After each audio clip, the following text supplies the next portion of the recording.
Bonjour à tous. Il était une fois une petite contrée nommée Val d'Oria. De l'extérieur, on la décrirait comme un endroit uni, chaleureux, où tout le monde semble se connaître et s'entraider. Chaque semaine, un marché solennel a lieu, rassemblant les familles autour de stands colorés. On y célèbre régulièrement des fêtes en l'honneur d'ancêtres légendaires. On commémore d'antiques victoires militaires. À Val d'Oria, on respecte scrupuleusement un ensemble de rituels. Mariage, baptême, funérailles, fête de moisson, rite de passage, qui cimentent la communauté. Ou du moins, c'est l'impression qu'on en a. Plongez un peu plus profondément et vous pourriez découvrir qu'en coulisses, chacun ne se soucie que de sa petite sphère. Un tel vient au mariage d'un cousin non pas par sympathie, mais pour éviter les ragots. Telle famille participe à la fête religieuse annuelle, non parfois, mais pour sauver les apparences devant le clergé influent. D'autres se rendent aux commémorations patriotiques alors qu'ils n'éprouvent aucune fierté nationale. Ils veulent juste conserver leur réputation. Chacun affiche un air de respect et de solidarité quand, en vérité, il ne pense qu'à ses propres intérêts. Dans cette contrée imaginaire, comme dans bien des sociétés réelles, ce ne sont pas l'amour mutuel ou l'altruisme qui tiennent les gens ensemble. Ce sont les traditions, ces rites et codes imposés qui forcent l'individu à obéir pour ne pas être marginalisé. Dans un monde où l'homme est fondamentalement égoïste, la tradition devient un cadre artificiel, un vernis, dissimulant la rivalité profonde. Nous allons explorer comment et pourquoi ces traditions maintiennent l'illusion d'un lien collectif alors qu'elles ne font que domestiquer l'égoïsme. Le sociologue Émile Durkheim, fin 19e, début 20e, explique que certaines pratiques et croyances sont des faits sociaux. Elles s'imposent à l'individu de l'extérieur indépendamment de sa volonté. Dans notre société fictive de Val d'Oria, ces traditions ancestrales, ces fêtes, ces rites sont un fait social. On ne se demande pas si ils font sens personnellement, on les respecte sous peine de sanctions sociales, exclusion, disgrâce, etc. Durkheim aurait pu souligner que ces faits sociaux sont le ciment d'une cohésion apparente. Pourtant, dans l'esprit des Val-d'Oriens, ce n'est pas la solidarité spontanée qui prime, c'est la peur d'être un paria. Or, ce cadre collectif agit comme un ensemble de contraintes qui orientent le comportement individuel. Dans la narration, si un jeune Val-d'Orien refusait de participer à la grande fête religieuse annuelle, il susciterait l'hostilité générale. Il serait taxé d'irrespect envers la tradition. Personne ne se demanderait ses motivations profondes, manque de croyance, lassitude, conviction personnelle. La tradition exige sa présence. Ainsi, pour éviter la rupture avec sa communauté, il s'y plie. Ce n'est pas de la chaleur humaine, juste de la soumission à un ordre établi. Sans ces rituels obligatoires, chacun pourrait rester dans son coin, poursuivre ses affaires, ne pas se mêler aux autres. On risquerait une fragmentation sociale totale.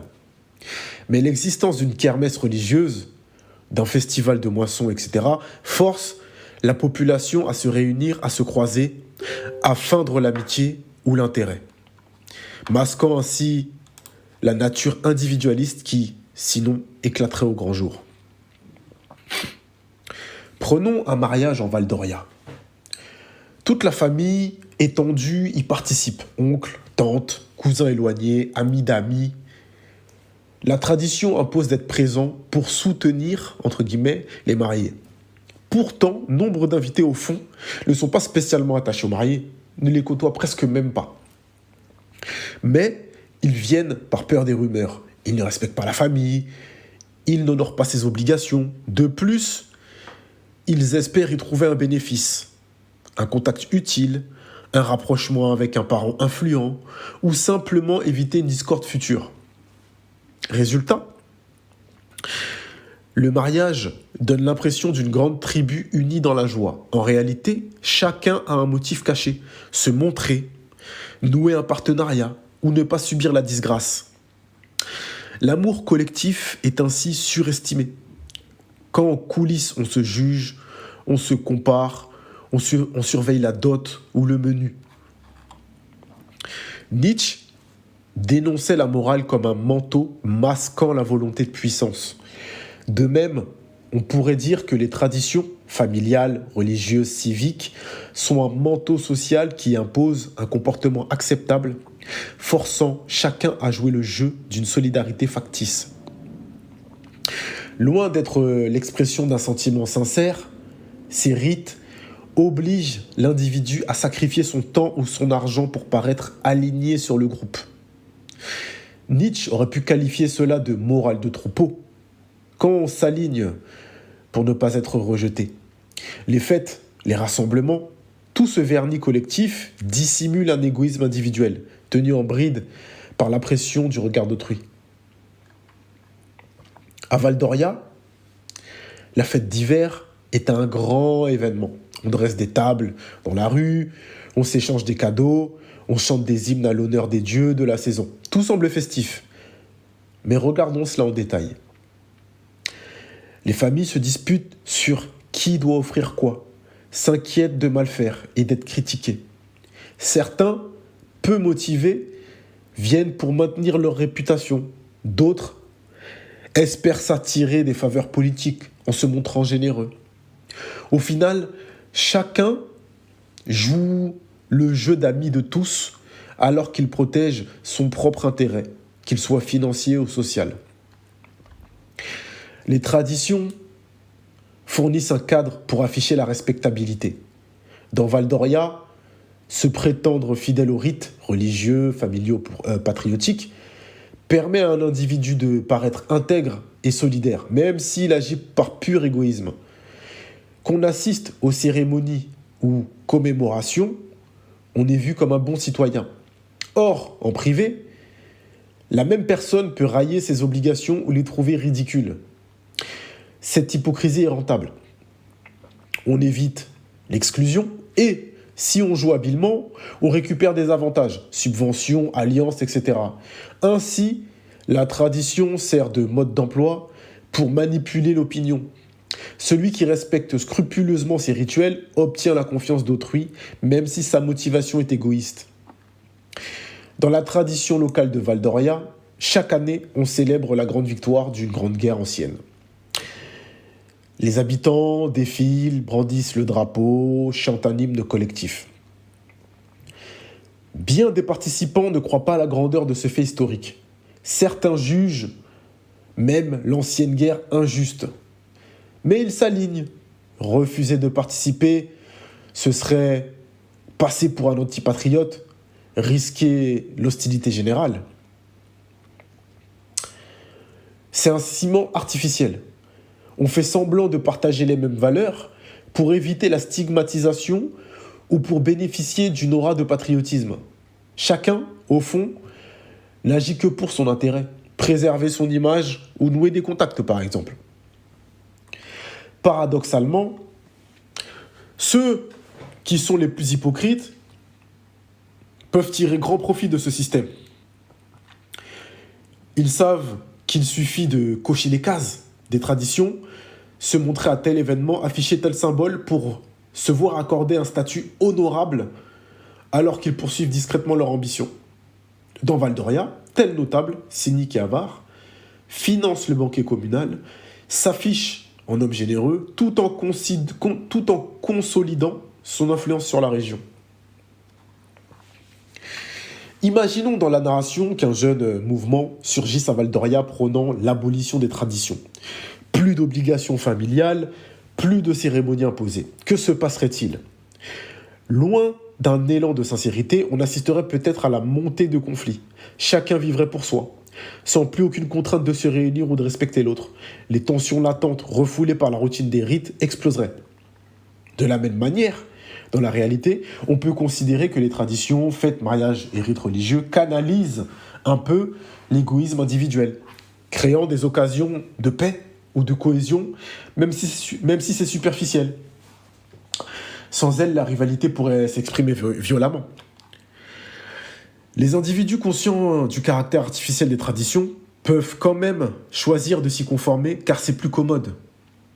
Ils évitent ainsi la marginalisation et profitent d'un minimum de stabilité. L'ordre social se maintient grâce à ce consensus tacite. Fait semblant de croire à la coutume, ne crée pas de trouble. C'est un accord collectif pour fuir le chaos.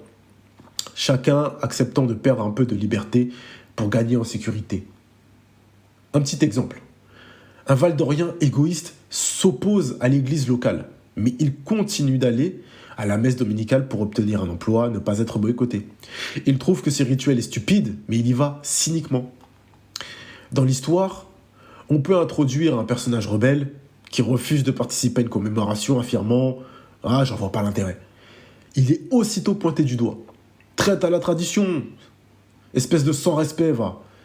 Il subit la rancune du clan, se retrouve isolé.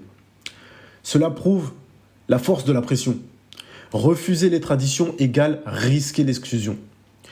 Voilà comment le ciment tient, même si personne n'est réellement sincère. Dans de nombreuses sociétés historiques, le mariage arrangé liait deux familles, scellant un pacte socio-économique. Les époux n'étaient souvent que des pions. La tradition du mariage n'était donc pas un acte d'amour, mais un deal organisé, déguisé sous le vernis de la sacralité. En imposant ce rite, la société forçait la coopération de deux clans, un bénéfice mutuel, héritage, alliance poétique, mais en prétendant que c'était la belle union de deux âmes. On peut citer l'exemple de la religion dans les villages européens du passé. S'absenter de la messe était signe de mépris pour la communauté. La personne s'exposait au boycott. De même, dans les républiques modernes, la tradition du 14 juillet en France ou du 4 juillet aux États-Unis impose un patriotisme de façade. Quiconque refuserait de célébrer l'indépendance serait vu comme un marginal. Dans ce cadre, la tradition agit comme un rituel de cohésion, un ciment artificiel si l'on considère que beaucoup n'y adhèrent que par conformisme. À travers l'histoire, on observe que la tradition, sous des formes variées, maintient la structure socio-familiale sous des faux liens et sert souvent à légitimer les hiérarchies ou les alliances. Derrière ce discours fédérateur, on trouve la préservation des intérêts de certains clans ou le désir d'éviter l'éclatement. Au fil de ce parcours, nous avons mis en scène Val-d'Oria, lieu où les traditions rythment la vie, les banquets, les mariages, les commémorations, les fêtes religieuses, créent une façade d'unité et de chaleur. En réalité, chacun y vient pour se faire valoir, se faire voir, pour obtenir un avantage ou au minimum ne pas subir de reproches. Les principes de Durkheim, fait social, et de Nietzsche, morale comme masque, aident à comprendre ce phénomène. L'individu n'est pas naturellement social, il est poussé par son intérêt. Les traditions, elles, forment un ciment artificiel qui force la coexistence. Loin de recommander la destruction totale des traditions, les amis, qui malgré tout évitent que l'égoïsme ne vire au chaos, nous lançons un appel à la lucidité. Réalisez que beaucoup de relations ritualisées ne tiennent que par la pression sociale. Reconnaissez qu'il s'agit souvent d'un jeu de rôle, d'une mise en scène, d'une solidarité que l'on suit pour la réputation ou la survie sociale. Interrogez vos propres motivations. Respectez-vous ces coutumes parce qu'elles ont un sens profond pour vous ou par simple crainte d'être exclu. Ainsi, les traditions, loin d'être le fruit d'une solidarité sincère, ne sont souvent qu'un ciment imposé, maintenant ensemble des égoïstes qui poursuivent leurs objectifs. Sans ces codes, les rivalités éclateraient en plein jour. Grâce à eux, on maintient une paix relative, mais illusoire. À chacun de choisir. Perpétuer ce vernis pour éviter le chaos, ou oser remettre en question ces rituels au risque d'affronter la nature brutale des relations humaines. C'est un dilemme. Refuser la tradition, c'est s'exposer à l'ostracisme. La suivre, c'est alimenter un système où l'hypocrisie règne. Peut-être qu'entre ces deux systèmes, ces deux extrêmes, la voie consiste à être conscient de la dimension artificielle sans se laisser duper. À vous de décider si vous voulez l'assumer ou la défier. Bonne journée à vous.